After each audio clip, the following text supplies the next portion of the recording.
চাপে আসি। প্রতিটা সফল পুরুষের পেছনে একজন নারী থাকে। আমি যদি আরেকজন নারী এই ঘরে নিয়ে আসি, তাহলে আমার পেছনে থাকলো দুইজন নারী। তাহলে আমার জীবনে ডাবল সফলতা আরো আসবে। কি কথা বলছো? আমার প্রতি তোমার কোনো আস্থা নেই? তোমার প্রতি আমার আস্থা আছে, কিন্তু ওই সাবলেট ছেলেটার প্রতি আমার কোনো আস্থা নেই। সে যদি ঘরে অবলা মোবাইল পেয়ে চার্জ দেওয়া শুরু করে দেয়, আমি সেই সুযোগই দেব না। তুমি নিশ্চিত থাকো, তুমি ছাড়া তোমার মোবাইলে কেউ কোনোদিন চার্জ দিতে পারবে না।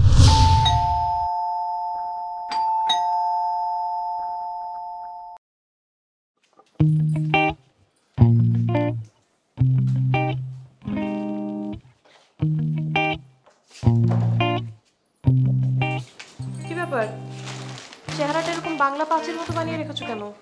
কি হয়েছে? বাজারের খরচ যে হারে বেড়েছে, বেতনও কুলোচ্ছে না। আমিও না কটা দিন ধরে তাই ভাবছি, কি করা যায়। একটা বুদ্ধি বের করেছি। আমাদের ফ্ল্যাটে তো 3টা রুম, 2 রুমই তো আমাদের হয়ে যাচ্ছে। একটা রুম যদি সাবলেটে দিয়ে দিই, তাহলে তো আমাদের হয়ে যায়। সাবলেট দেবে? মানুষজন তো আমাদের গরিব ভাববে। আরে বাবা, যে যাই ভাবুক না কেন, সাবলেটে যদি একজনকে আমরা রাখি, তাহলে তো তুমি অন্তত তোমার একটা বান্ধবী পাবে কথা বলার জন্য। তুমি চাইছো একটা মেয়েকে সাবলেট দিয়ে আমি আমার ঘরে আনি? শোনো, প্রতিটা সফল পুরুষের পেছনে একজন নারী থাকে। আমি যদি আরেকজন নারী এই ঘরে নিয়ে আসি, তাহলে আমার পেছনে থাকলো দুইজন নারী। তাহলে আমার জীবনে ডাবল সফলতা আরো আসবে। বুদ্ধিটা কেমন? জঘন্য বুদ্ধি। আমি বেঁচে থাকতে তোমার এই স্বপ্ন কোনোদিন পূরণ হবে না। তাহলে সাবলেট দেবে না? দেব, তবে একটা হ্যান্ডসাম ছেলেকে। তোমার সফলতার পেছনে আমি আর একটা ছেলে থাকবো। কি যাতা বলছো? একটা মেয়েকে যদি তুমি সাবলেটে রাখো, সে তোমার অনেক কাজে আসবে। কি কি কাজে আসবে শুনি? এই ধরো, মাঝে মাঝে তোমার রান্নার কাজে সাহায্য করবে, মাঝে মাঝে সে আমাদের সঙ্গে টিভি দেখবে, আর মাঝে মাঝে তুমি তাকে নিজের বউ ভেবে ভুল করে জড়িয়ে ধরবে। এই তো তোমার মতলব নাকি? আরে না, এই ধরনের ভুল তো আমি কখনো করতেই পারি না। আর যদি করেও ফেলি, তাহলে তুমি শুধরে নেবে।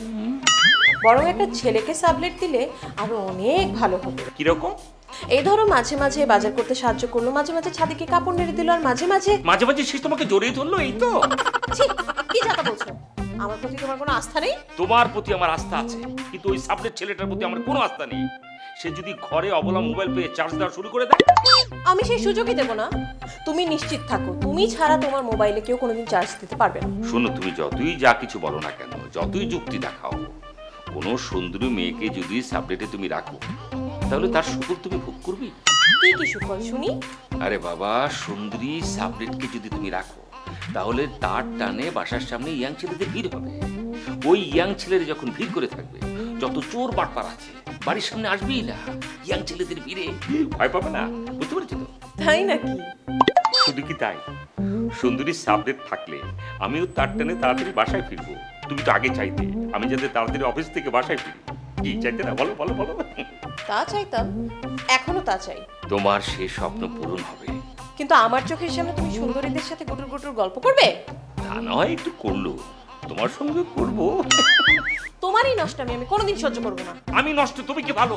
যদি কোনো দুষ্টু ছেলেকে সাবলেটে দাও, তাহলে সে যদি সব নষ্ট করে দেয়। আর কি কি নষ্ট করবে? যে ফ্যানের সুইচ, পানির কল, এগুলো। যতই বাহানা দাও লাভ হবে না। আমিও দেখে নেব তুমি কিভাবে একটা সুন্দরীকে এই বাসায় সাবলেটে আনো। কে? আরে আমি আপনাদের বাড়িওয়ালা, দরজা খুলেন।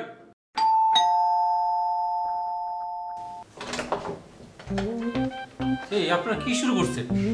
নিচে তলা উপরে তলা কে থাকতে পারতেছে না, চিল্লাচিল্লি করতেছেন। পরের মাসে চলে যাবেন।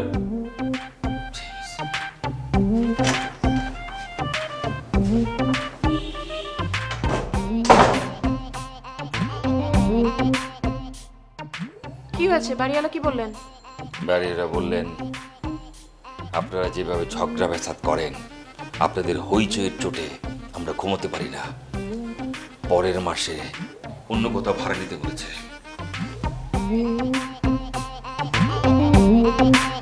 চাপে আসি।